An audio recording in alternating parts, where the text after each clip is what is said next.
Presiden Amerika Serikat Donald Trump telah mengumumkan kesepakatan gencatan senjata Iran dan Israel. Dalam pernyataannya di media sosial, Trump mengatakan gencatan senjata akan dimulai secara bertahap dalam 24 jam ke depan sejak Selasa dini hari. Namun Menteri Luar Negeri Iran Abbas Araghchi membantah pernyataan Donald Trump tersebut. Melalui akun sosial medianya, Araghchi menegaskan belum ada kesepakatan apapun terkait gencatan senjata maupun penghentian operasi militer. Trump menyampaikan klaim gencatan senjata setelah Iran meluncurkan serangan rudal ke pangkalan militer Amerika Serikat di Qatar dan Irak pada Senin malam waktu setempat. Iran menyebut serangan itu sebagai balasan langsung atas serangan Amerika Serikat terhadap fasilitas nuklir Iran. 5 jam pasca pengumuman gencatan senjata oleh Presiden Donald Trump, Iran pun masih meluncurkan rudal ke selatan Israel pada Selasa dini hari. Sedikitnya 3 orang tewas dan 8 orang luka-luka dalam peristiwa itu. Sementara Israel juga kembali melancarkan serangan rudal ke Teheran, Iran beberapa jam setelah Donald Trump mengumumkan gencatan senjata sepihak antara Israel dan Iran. Di tengah konflik Iran-Israel, militer Israel terus menggempur Gaza, Palestina. Setiap harinya, setidaknya puluhan orang Palestina terus meregang nyawa. Pasukan Israel berdalih ingin terus menghancurkan Hamas. Demi tujuannya tersebut, Israel melancarkan serangan yang sering kali mematikan di berbagai penjuru wilayah Gaza dalam 1 pekan terakhir.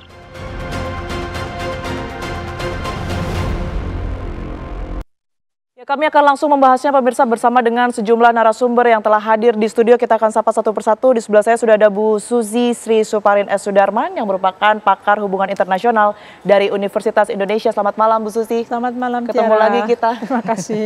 Baik, di sebelahnya sudah ada Bang Faisal Assegaf yang merupakan pengamat Timur Tengah. Selamat malam Bang Faisal. Malam Mbak. Kita ketemu lagi untuk membahas hal yang sama begitu ya. Sehat? Sehat alhamdulillah. Oke. Nanti juga akan bergabung bersama kami Mas Wahyu Muryadi yang merupakan protokoler dan atau juru bicara di era Presiden Gus Dur begitu ya. Oh, kita kesinian dikit. Oke. Nah, kita ke Bu Susi terlebih dahulu ya. Bu Susi? Oke, baik. Selamat datang Mas Wahyu. Terima kasih. Baik, terima kasih sudah meluangkan waktu untuk kabar-kabar Indonesia Malam. Silakan. Oke. Terima kasih. Izin mungkin saya ke Bu Susi terlebih dahulu ya. Bu Susi, kita ketahui bahwa Donald Trump ini mengklaim secara sepihak begitu ya, adanya gencatan senjata, sekalipun itu ditolak oleh Menteri Luar Negeri dari Iran begitu. Dan di saat yang bersamaan pun, Menlu Iran ini juga akan bertemu dengan Vladimir Putin, Presiden Rusia. Apa yang bisa dimaknai dari sini, Ibu Susi? Donald Trump nggak mau dikalahkan. Jadi kalau Abbas menemui Putin, dia harus mengeluarkan inisiatif baru. Bahwa itu tidak berdasar, itu persoalan propaganda. Penting untuk dia. Jadi Anda harus ingat bahwa Donald Trump itu bintang film, bintang TV. Dia punya reality show namanya The Apprentice. Latar belakangnya ya itu live show. Jadi setiap kali kita harus melihat refleks dia karena dia berpikir ini adalah sebuah reality show dunia ini. Tidak mau kalah tanda kutip itu tadi diartikan sebagai apa? Kenapa seakan-akan dunia melihat ini dulu-duluan nih pertemuan antara Menlu Iran dengan Presiden Rusia dan juga pernyataan gencatan senjata dari Trump. Dia kan harus cuci tangan dulu, dia kan baru ngebom. Jadi dia menunjukkan bahwa iya saya membom tapi saya memberikan jalan keluar. Itu penting untuk propaganda dirinya sendiri. Jadi it's to be understood lah. Dia begitu. Lalu menjadi topeng dari serangan Israel ke Iran lagi kan, langsung diserang kan Irannya. Baik. Untuk propaganda dan dirinya sendiri dan terkesan bahwa Donald Trump ini tidak mau kalah, itu juga yang bisa Anda tangkap dari statement Trump barusan, Bang Faisal? Kalau dari awal kita lihat serangan ketiga fasilitas nuklir itu kan serangan simbolik. Itu menunjukkan sebenarnya Amerika tidak siap untuk perang skala besar. Artinya perang Iran-Israel itu meluas. Makanya dia melakukan serangan simbolik, tidak menghasilkan kehancuran terhadap situs nuklir yang paling penting di Iran yaitu Fordo. Apalagi juga Iran juga sudah mengevakuasi semua uranium yang dikayakan. Ini menunjukkan pesan bahwa sebenarnya Amerika walaupun dia melakukan serangan itu sekedar menyenangkan Netanyahu, tapi tidak siap untuk melakukan memperluas perang jadi luas antara perang Israel.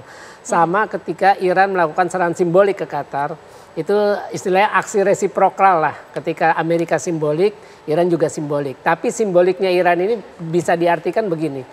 Kalau Iran mau, semua pangkalan militer Amerika itu di Timur Tengah ya ada dalam jangkauan peluru kendali Iran. Nah, saya sih berharap bahwa Trump ini kan sulit dipercaya. Kita tahu ketika membebaskan Idan Alexander, itu Trump menjanjikan gencatan senjata, akses bantuan kemanusiaan ke Gaza. Ternyata itu pun juga dilanggar.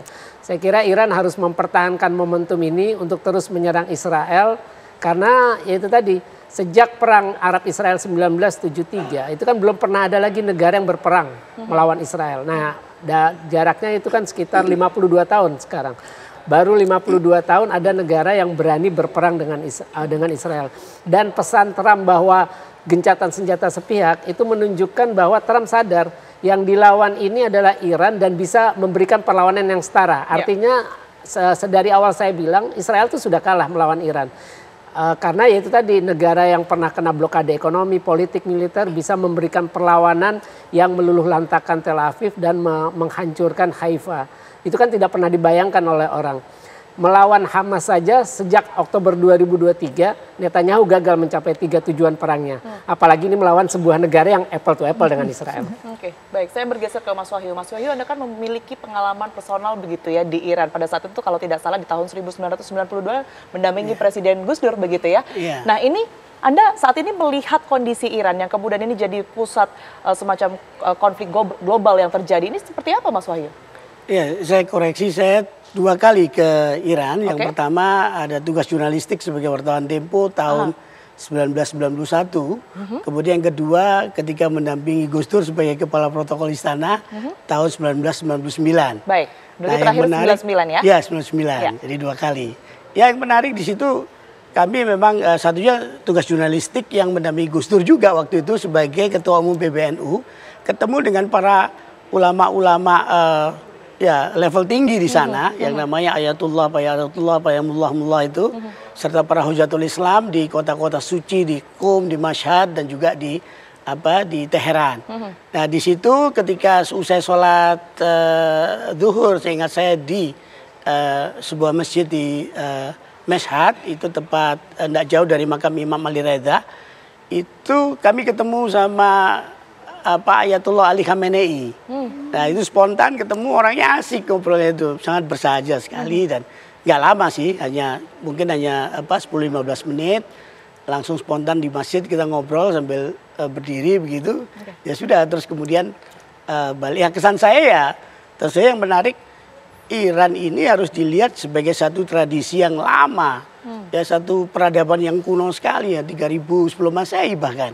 Ya kan, sampai kemudian jatuhnya satu kerajaan Sasani dan seterusnya yang kemudian jatuh di tangan Alexander the Great ya. Tapi itu akhirnya jadi kemudian jadi kalau nama Parsi itu adalah peradaban.